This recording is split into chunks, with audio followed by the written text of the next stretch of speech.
출애굽기 20장 18절로 21절까지입니다.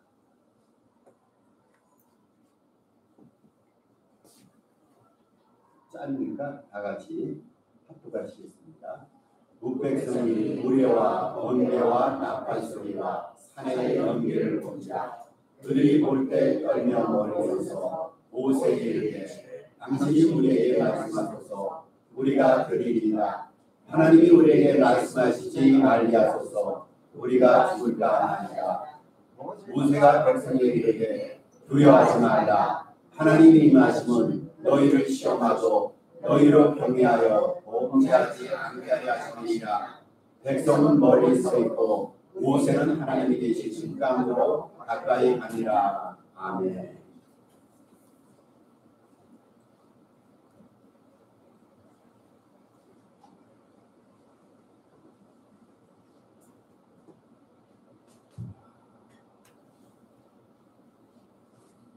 우리가 지금 믿음 생활을 하고 있죠. 믿음 생활을 쉽게 정리하면 믿음 생활이란 하나님과 연합해서 그를 의지하고 신뢰해서 그분의 뜻에 전적으로 순종하는 것입니다. 그래서 그 믿음 생활에 우리가 믿음 생활이라는 단어 속에서 특별히 주의해야 될 몇 가지 단어가 있어요. 연합이라는 단어, 연합, 그리고 의지 혹은 신뢰라는 단어입니다. 그리고 순종이라는 단어입니다. 하나님과 연합해서 그분을 의지하고 그분의 명령을 뜻에 순종하는 것이 믿음 생활입니다. 여러분 그렇죠? 달리 믿음 생활을 다른 말로 정의할 수 있을까 해서 연합과 순종과 의지 이 세 가지 하나를 기억하시면 믿음이라는 말의 정의가 쉽게 머릿속에 들어오게 됩니다. 자, 이것을 우리 한번 거리로 따져보십시다. 믿음을 이렇게 세 가지 단어로 요약할 수 있는데 거리로 따지자면 믿음이라는 것은 하나님과 거리감이 전혀 없는 상태입니다. 만약에 하나님과 거리감이 느껴지거나 간격이 느껴지면 우리의 믿음이 부족하거나 혹은 우리가 조금 하나님 편에 책임을 전가하면 하나님이 우리를 멀리하시고 덜 사랑하시거나 둘 중에 하나입니다. 요한복음 15장에 포도나무의 비유가 나오죠. 그 비유처럼 우리는 하나님 안에 하나님은 우리 안에 거하는 삶이 바로 믿음입니다. 그래서 이 거리라는 단어를 가지고 헤아려 볼 때 믿음이라는 것은 하나님과 거리감이 전혀 없는 상태입니다. 그런데 신앙생활하면서 여러분 우리 삶 속에서 하나님과 거리감을 느끼지 말아야 되는데 사실은 하나님과 거리감이 생길 때가 많이 있습니다. 어떤 때는 하나님이 귀한 손님처럼 느껴지는 거예요. 그냥 보통 손님이 아니라 귀한 손님. 분명히 하나님을 귀한 손님으로 우리 주님을 모십니다. 어떤 때는 또 하나님께서 귀한 방문객처럼 느껴지고 이거보다 조금 안 좋은 케이스는 우리 하나님께서 낯선 곳에서 다가온 이방인처럼 느껴질 때가 있어요. 그러니 손님이라든지 방문객 이방인들은 사실 우리와 거리감이 있단 말이죠. 친밀감 없이 그분과 서먹하게 여기질 때가 있어요. 왜 그렇습니까? 요한복음 15장처럼 신앙생활이라는 것은 주님과 거리감이 없는 그런 사이여야 하는데 주님과 거리감이 느껴지는 그 상황은 왜 발생합니까? 우리가 하나님을 멀리해서입니다. 하나님은 늘상 제자리예요. 하나님은 늘상 반석까지 제자리에 견고히 서 계시는데 우리가 하나님을 멀리 느끼는 거예요. 그러니까 하나님과 거리감이 느껴진단 말이죠. 하나님께서는 늘 제자리에 계시는데 우리가 하나님과 우리 사이에 간격의 선을 긋고 있어요. 간격의 선을 그어서 우리는 이쪽에 서 있고 하나님은 저쪽에 서 있다. 자신의 영역에만 서 있기 때문에 하나님과의 거리감을 느끼지요. 오늘 본문으로 들어갑니다. 오늘 본문은 이스라엘 백성들이 출애굽을 했어요. 하나님의 은혜로 애굽을 탈출했어요. 2개월이 지냈습니다. 이제는 이들이 시내산을 이뤘습니다. 그 시내산에서 하나님께서 백성들에게 십계명을 주실 때 그 장면을 기록한 것이 오늘 본문입니다. 이스라엘 백성들에게 하나님께서는 자연적인 상황에서 임하시는 거예요. 예를 들어서 하나님은 우레와 번개와 나팔 소리 연기 등 초자연적인 현상으로 시내산에서 이스라엘 백성들에게 임하게 됩니다. 이것을 이스라엘 백성들이 처음 봤단 말이죠. 저들이 지금까지 하나님을 한 번도 본 적이 없어요. 하나님을 만난 적이 없고 하나님의 음성을 들은 적이 없는데 그 하나님께서 초자연적인 현상으로 이스라엘 백성들에게 임하시기 있으니까 얼마나 저들이 두렵고 떨리고 놀랍니까? 그래서 저들은 이러한 초자연의 현상으로만 하나님의 모습에 심히 두렵고 놀라서 모세에게 그렇게 말합니다. 우리가 하나님을 만나기가 두려우니까 하나님 모세를 향해서 하나님을 대신 만나주세요. 우리를 대신해서 하나님의 음성을 우리에게 대신해 주세요. 여러분, 신앙생활이라는 것은 누구를 통해서 신앙생활하는 게 아니잖아요. 그렇죠? 우리가 하나님을 직접 만나는 거예요. 직접 하나님의 음성을 듣고 직접 하나님 앞에 기도하고 하나님과 우리 사이에 직간접 이 직통, 소통이 있어야 되고 직통 거래가 있는 것이 믿음생활인데 이스라엘 백성들은 모세에게 간청합니다. 하나님 보기가 두려우니까 우리를 대신해서 하나님을 만나시고 우리를 대신해서 하나님의 음성을 우리에게 전해주시오. 이렇게 말합니다. 이거보다 앞장의 출애굽기 19장에 보면은 하나님께서 모세에게 명령하셨어요. 시내산 정상에 모세 너만 올라가고 모든 이스라엘 백성들에게 접근하지 말게 명령하라. 출애굽기 19장에서는 이스라엘 백성들의 접근을 전면 차단합니다. 그래서 어떤 면에서 이 모세의 명을 받들어서 이스라엘 백성들은 하나님 앞에 가까이 나기를 두려워했단 말이죠. 여러분, 거기에는 이유가 있어요. 하나님께서 이스라엘 백성과 그 당시에 거리를 두었던 것은 이스라엘 백성들이 하나님을 소화하고 하나님을 모신다는 의지와 훈련이 부족합니다.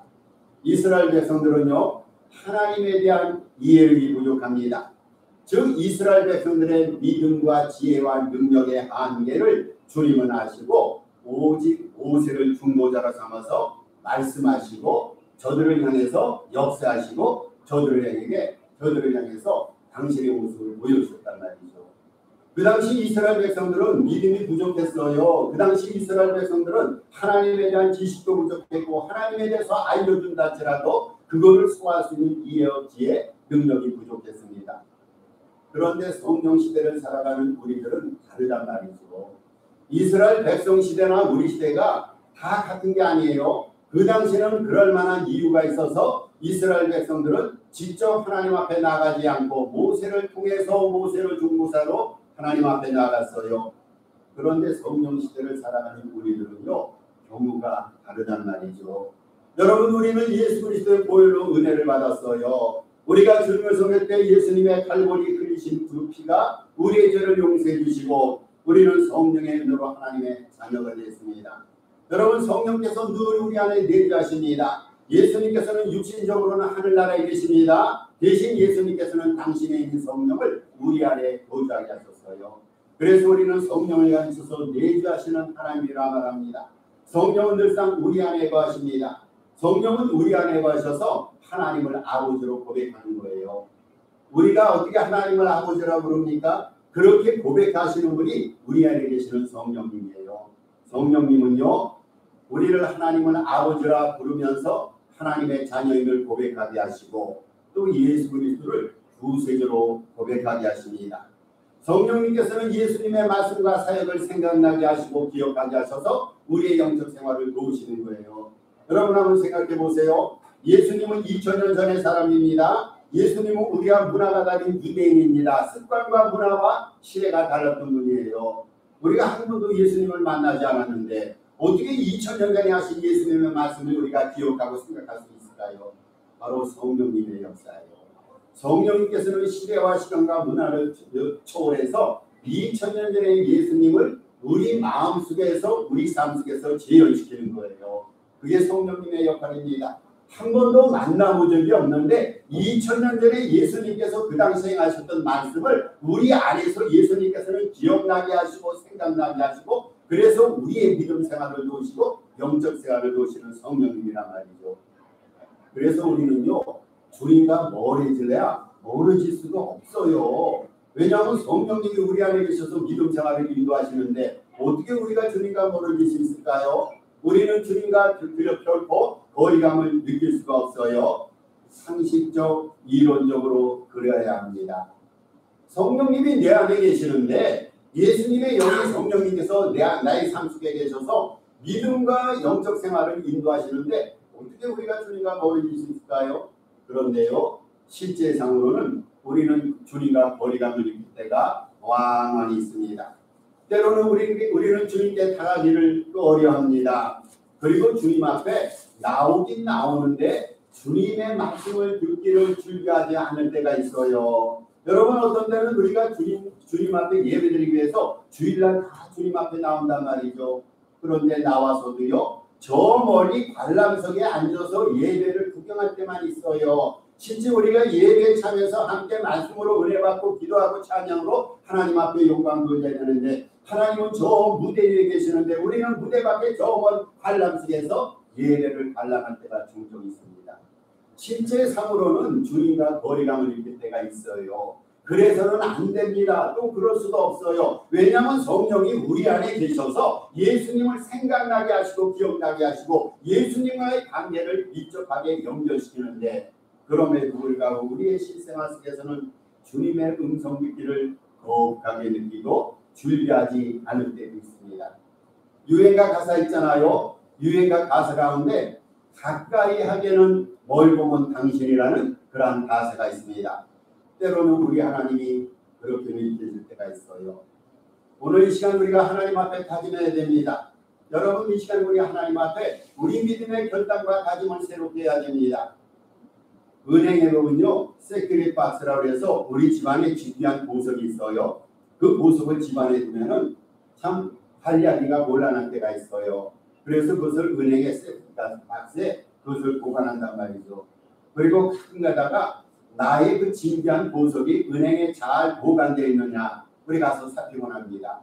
여러분, 그런데 우리가 주님을 이런 식으로 대해서는 안 된다는 거예요. 주님은 귀한 분이에요. 그래서 너무 귀한 분이라서 우리 주님을 안전한 곳에 잘 앉혀놓고 가끔가다 우리 주님이 잘 계시는가 살펴보는 그런 식으로 주님을 대하지 말자라는 것이죠.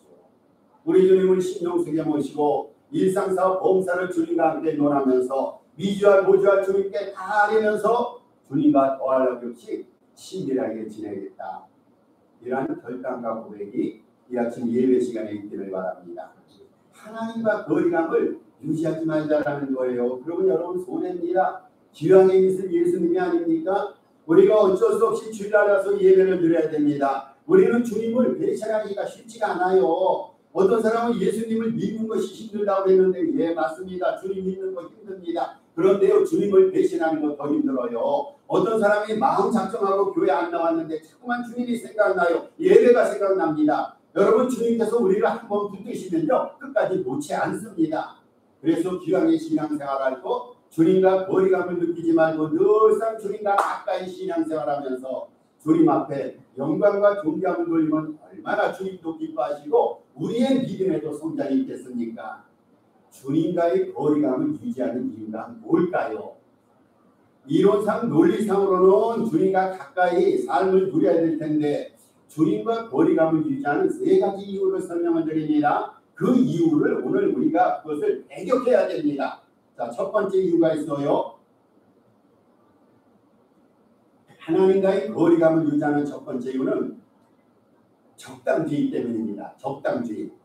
이 적당주의에 사로잡힌 사람은요 이렇게 생각합니다. 그래, 믿음으로 내가 구원받았어. 구원받았으면 됐지. 뭐 열심히 헌신하고 수고하고 충성하고 뭐 특별하게 예수님 잘 믿는다고 해서 뭐 특별한 일이냐. 믿음으로 구원받으면 됐지. 그 이상의 신앙생활은 도무지 더 이상 필요 없다. 그렇게 말합니다. 유별나고 요란스럽게 주님을 안 믿어도 되지. 그저 체면 치레할 정도만 되지. 뭐 남들보다 더 화려하게 남들보다 더 특별하게 예수를 믿을 필요가 없다라고 말합니다. 여러분, 그들이 스스로 이러한 적당주의에 사로잡힌 자들, 이 사람들이 스스로 설정한 하나님과의 관계의 원리가 있습니다. 두 가지 원리가 있어요. 하나는 불가근의 원리입니다. 하나님과 그냥 가깝게 지내지 않겠다는 거예요. 또 하나의 원리는 불가원의 관계입니다. 하나님과 멀리 지내지 않겠다.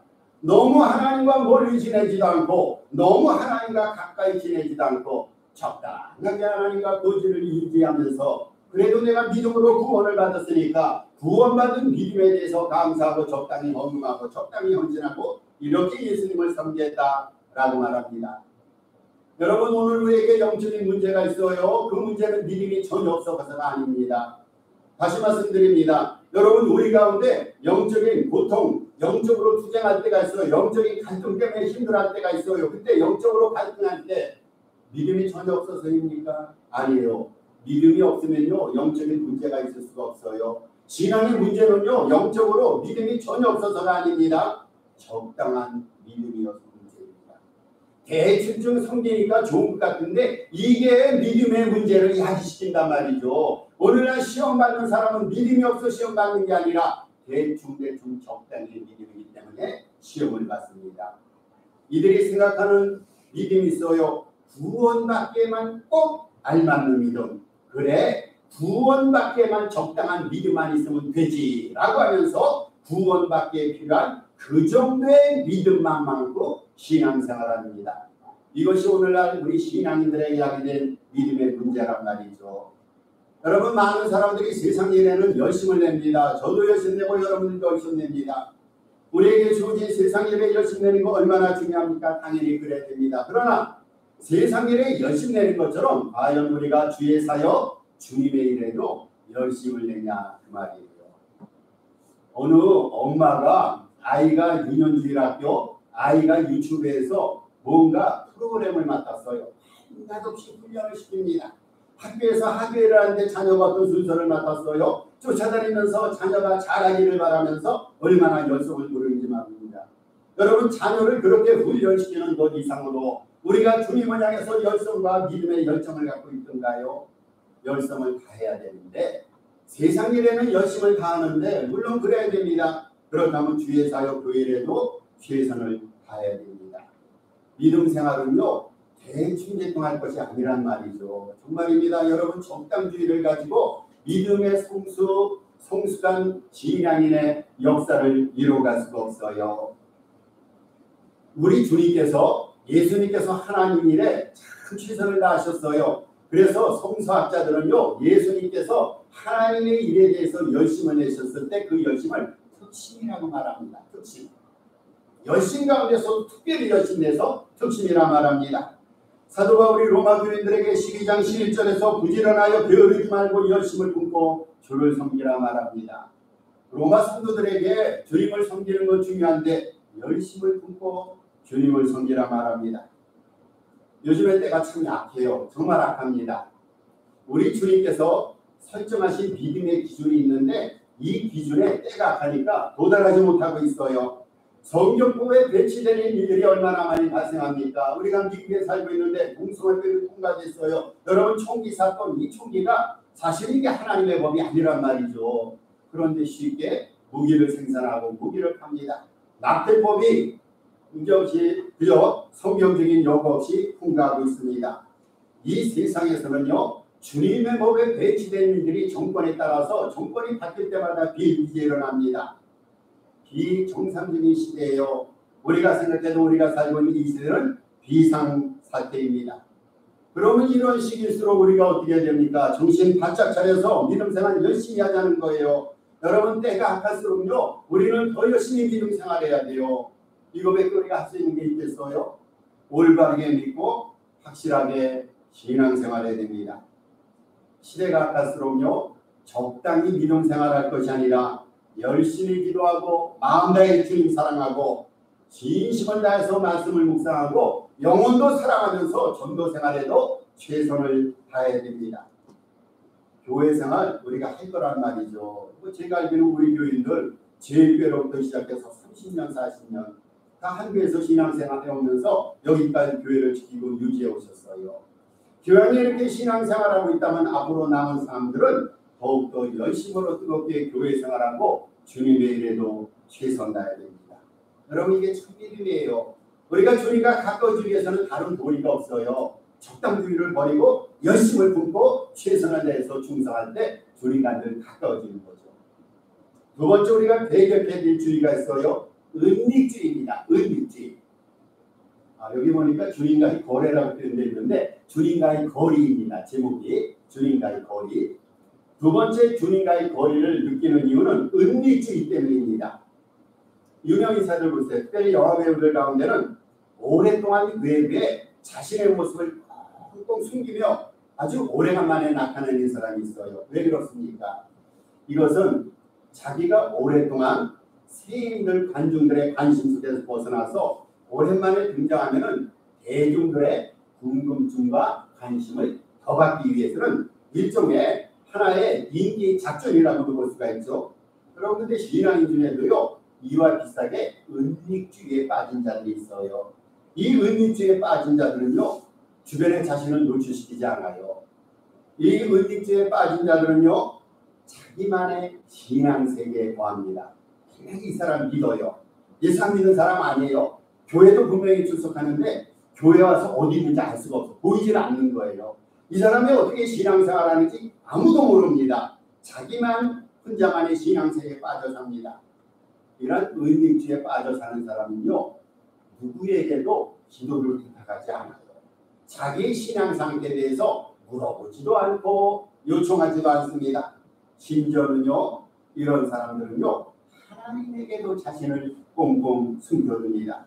왜냐하면 주님께 가까이 가면 자기만이 감춰진 자기의 비밀이 하나님 앞에 탄원할까봐, 그래서 하나님 앞에 가까이 나기를 꺼려한단 말이죠. 우리가 즐기고 있는 세상 것들이 지금 우리에게 참 많이 있어요. 우리가 즐기는 세상 것들 한번 살펴보세요. 어떤 사람은 나는 취미가 없다, 나는 무치미한 사람이라 말하는데, 그런 사람에게도 살펴보면 취미가 있고 성향이 있어요. 예를 들면 어떤 사람은 음식을 즐긴다든지 여행 가기를 좋아합니다. 컴퓨터에 심취한 사람이 있습니다. 사람 만남을 좋아하는 사람이 있습니다. 영화 지식과 운동에 빠져 사는 사람이 있고 나름대로 기호생활, 취미생활을 누린단 말이죠. 그런데 자기들이 누리고 있는 이 세상적인 것들, 이런 것들을 가지고 주님 앞에 가까이 나아가서 주님께 아른다면은 주님께서 야단치시고 책망하실까봐 이런 것들을 버릴 수는 없어서 주님 앞에 가까이 나가기를 꺼려하는 사람이 있습니다. 우리 주님 앞에 나가면은 야단 맞는다는 거예요. 여러분, 우리가 볼 것 다 보고 놀 것 다 놀고 즐길 것 다 즐기면서 정말로 주님을 잘 섬길 수 있을까요? 정말로 그렇게 섬길 수 있는 능력과 지혜가 있으면 좋겠어요. 그래서 예수 믿는 사람은 적당히 압니다. 세상적으로 즐길 것 다 즐기면서 이거 주님 앞에 갖고 나가면 주님 앞에 야단 맞을 거 알고 있어요. 볼 것 다 보면서 주님 앞에 나가면 이것 때문에 믿음이 약했다고 주님 앞에 야단 맞은 걸 알고 있습니다. 그래서 아예 세상적인 것은 포기할 수가 없어서 주님 앞에 나가기를 꺼려한단 말이죠.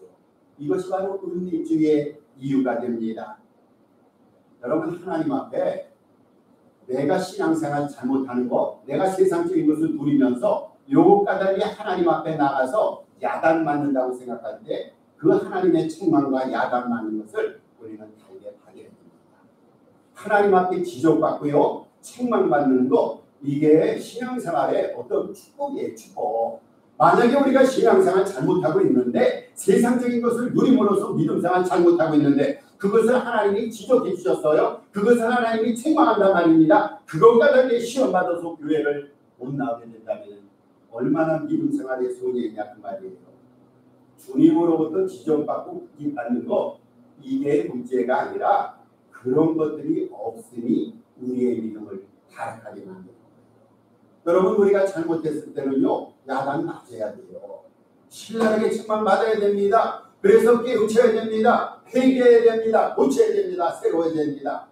우리가 친한 사람 사이에도 친구가 잘못될 때는 친구를 사랑하기 때문에 끊는단 말이죠. 조언하고 충고한단 말이죠. 우리가 잘못을 했어요. 하나님께서 여과같이 야단을 치셨어요. 그때 우리는 하나님 앞에 감사해야 됩니다.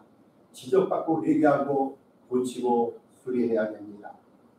잘못과 모든 것, 잘못이 있고 죄가 있어서 망하는 게 아니죠. 여러분, 그렇습니까? 죄가 있어서 망한 사람이 있습니까? 없어요. 성경에는 죄의 싹은 사망이라 말하는데, 거기서 말하는 사망이라는 것은 죄가 있어서 망한 것이 아니라 죄를 깨닫지 않아서 망하는 거예요.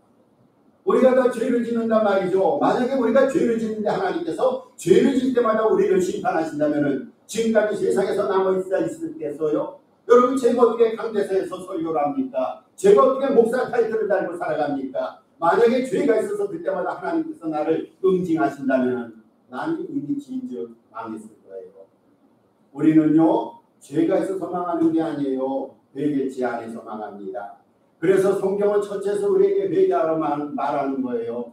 여러분, 어떻게 우리가 회개가 가능합니까? 누군가가 우리의 죄를 지적해 줘야 되는 거예요. 누군가가 우리를 책망해 줄 때 그것을 근거로 해서 지난날 내가 잘못 살았구나. 하나님 앞에 회개하고 그 회개를 근거로 해서 고치고 깨닫는다 말이죠. 자기만의 비밀이 많을수록요, 우리는 주님 앞에 더 가까이 나가야 됩니다. 그래서 주님으로부터 지적을 받아야 돼요. 책망을 받아야 됩니다. 그래서 회개하고 새 사람이 되어야 됩니다. 은닉주의, 지금까지 은닉주의에 그러한 삶의 요소들이 있었다면 주님 앞에 내어놓고 주님 생각해 보니까 이거 우리 주님으로부터 책망 받을 만하네요. 꾸지름 받을 만하네요. 이거 내려놓고 회개하고 나 새롭게 신앙생활 하겠습니다. 은닉주의 버리겠습니다. 라고 하면서 하나님과 더 가까이 지내시는 저와 여러분 되십시다. 세 번째 우리가 되게 될 주의가 있어요. 안전주의입니다. 안전주의. 이 안전주의가 하나님과 우리의 거리감을 조성합니다. 누구든지 한번 생각해 봅시다. 우리가 주님을 열심히 섬기면요, 재물을 하나님 앞에 평소보다 많이 드려야 됩니다. 관계와 권력과 시간과 몸과 재능 등을 헌신해야 됩니다. 그렇죠? 우리 하나님 앞에 헌신하는, 내가 갖고 있는 것 신앙생활 잘할수록 우리는 헌신하고 그것을 희생하기 마련입니다. 이게 정상적인 믿음생활이고, 처음에는 하나님 앞에 드리는 게 적었는데 예수 잘 믿다 보니까 삶의 순간순간이 은혜와 축복과 감사의 순간이라서 하나님 앞에 헌금도 많이 하고 시간도 많이 투자합니다. 희생하기 마련입니다. 그런데 안전주의에 빠진 자들은 그것이 마음에 걸리는 거예요. 내가 지금까지 어떻게 이것을 벌어왔는데, 내가 이것을 지금까지 희생하고 내려놓으면서 어떻게 이것을 쌓아왔는지 너무나 아까운 마음이 들고 마음에 걸리고 썩 내키지 않습니다. 여러분, 안전주의자들은요, 손해보지 않고 예수를 믿으려 하는 거예요. 주양님은 내 것도 챙기고 하나님 주시는 축복도 챙기면서 손해보지 않고 예수 그리스도를 믿기를 바랍니다. 그러다 보니까 안전주의자들은 하나님 앞에 많이 드리고 하나님 앞에 많이 헌신하는 것, 마음속에 부담감이 생겨서 하나님 앞에 가까이 나가기를 원치 않습니다. 신앙세계의 영적인 원리가 있어요. 우리가 반드시 기억해야 될 영적인 원리가 있어요. 주님과 그의 나라를 위해서는요, 요구되는 모든 것들을 희생하고 내려놓아야 된다는 거예요. 우리가 주님을 원하면요, 세상적으로 포기해야 될 것들이 있어요. 하늘나라를 추구한다면요, 땅의 나라의 것들을 내려놓고 포기해야 될 것이 있습니다. 그런데 이것을 우리가 내려놨어요. 믿음으로 포기했어요. 그 후에 하나님이 주시는 모든 것을 얻는 축복이 있습니다. 그래서 마태복음 6장 33절에서 예수님이 말씀하셨어요. 너희는 먼저 그의 나라와 그 의를 구하라. 그리하면 모든 것을 너희에게 더하시리라.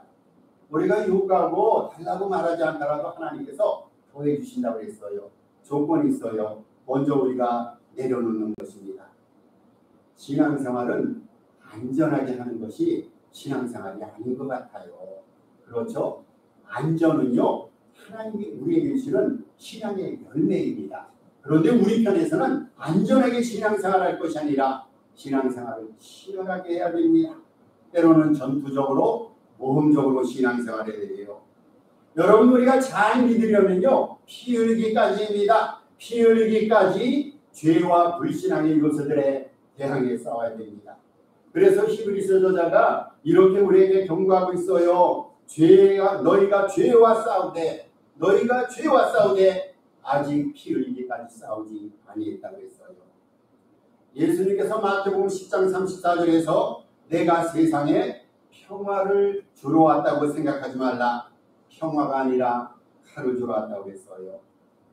우리가 말하는 천국은요, 침노하는 자일 거예요. 여러분, 천국은요, 침투해서 빼앗는 것이에요. 가만히 있으면 천국 얻지 못합니다. 천국은요, 침노하는 자일 것입니다. 이 세상에 안전을 추구한다면서 과연 우리가 안전하게 거할 수 있는 곳이 있을까요? 스스로가 안전하게 지킨다고 하면서 스스로 안전하게 지킬 수 있는 것이 있을까요? 없습니다. 안전하고 안일하게만 신앙생활할 것이 아니라 좀 더 치열하게 복음적으로 신앙생활해야겠습니다. 안전을 이유로 먼 발치에서만 주님의 뒷모습을 바라볼 것이 아니라 고무도 당당하게 주님 앞에서 열심으로 충성 다해서 신앙생활 하시기 바랍니다. 시편 기자가 그렇게 얘기를 했어요. 주님께 가까이 함이 최고의 안전이고 최고의 축복이라 말합니다. 말씀을 결론 짓습니다. 지금 코로나 시대이죠. 이 코로나 시대에 우리가 철석같이 지키는 것 두 가지가 있어요. 하나는 마스크 착용입니다. 요즘도 마스크를 쓰라고 그러죠. 코로나 변이 바이러스 때문에. 또 하나는 사회적 거리두기입니다. 여러분, 사회적 거리두기라는 단어 예전에 아셨어요? 이거 작년 3월부터 유행하기 그런 단어입니다. 이 단어가 지금은 대세처럼 우리 삶 속에 자리 잡았습니다. 우리는 몸의 일부처럼 거리두기에 적용이 되어 있어요. 어디 가도 아무리 친한 사람이라도 우리는 악수할 때 손으로 악수하지 않습니다. 그죠? 주먹을 맞댑니다. 거리를 둡니다. 식구 사이에도 바깥에 나가면 그렇게 거리두기를 합니다. 전염병 예방 차원에서 사람 사이의 거리두기가 이 시대에 필요하단 말이죠. 얼마나 더 필요하는지 모릅니다. 아마 기간이 더 오래리라 예측이 됩니다. 여러분 근데 생각해 보십시다. 하나님과 우리 사이에서는요. 사회적 거리두기가 있을 수가 없어요. 우리 사이에는 거리두기가 있어요. 그런데 하나님과 우리 사이에는 사회적 거리두기도 그 어떤 거리두기가 있어서는 안 됩니다. 우리와 하나님 사이에 거리두기가 시작되면요. 우리 영혼이 맹활해집니다. 여러분 그때부터 영혼이 침체돼 가는 거예요. 기억하십시다. 하나님과 우리 사이에 거리두기를 시행하면요. 우는 사자처럼 생겨차는 마귀가요. 우리를 삼켜버립니다. 마귀가 얼마나 사납습니까? 여러분 마귀가 누구를 갓짓으로 노립니까? 예수님께 딱 붙어있는 사람은 마귀를 노릴 수가 없어요. 왜냐하면 예수님이 보호해 주시기 때문에. 여러분 사나운 맹수들이 연약한 맹수들을 잡아먹는단 말이죠. 그러나 부모와 같이 있는 새끼들은 잡아먹지 않습니다. 부모와 떨어져 있는 새끼들을 맹수가 잡아먹습니다. 마귀는요. 하나님과 멀리 떨어진 사람들을 타겟으로 놓습니다. 먹잇감이 된단 말이죠. 우리는 마귀로부터 보호함을 받기 위해서 우리의 영성이 더욱더 뜨거워지기 위해서 하나님과 늘 가까이 돼야 됩니다. 적당주의 버려야 됩니다. 안전주의 버려야 됩니다. 은닉주의 버려야 됩니다. 하나님 앞에 늘상 가까이 나가야겠습니다. 예배의 열정 뜨겁게 예배를 하나님 앞에 드려야겠습니다. 여러분 기도의 간절함의 도전을 되살리시길 바랍니다. 주님의 일의 열정 회복해야겠어요. 영육간에 우리의 살 길이 있어요. 여러분 그것만이 살 길입니다. 우리는 주님의 품 안으로 가는 거예요. 주님의 은혜 안으로 다시 가는 겁니다. 그리고 주님 중심으로 들어가는 겁니다. 그것이 우리의 믿음을 살리고 영혼을 강성케 하는 것입니다.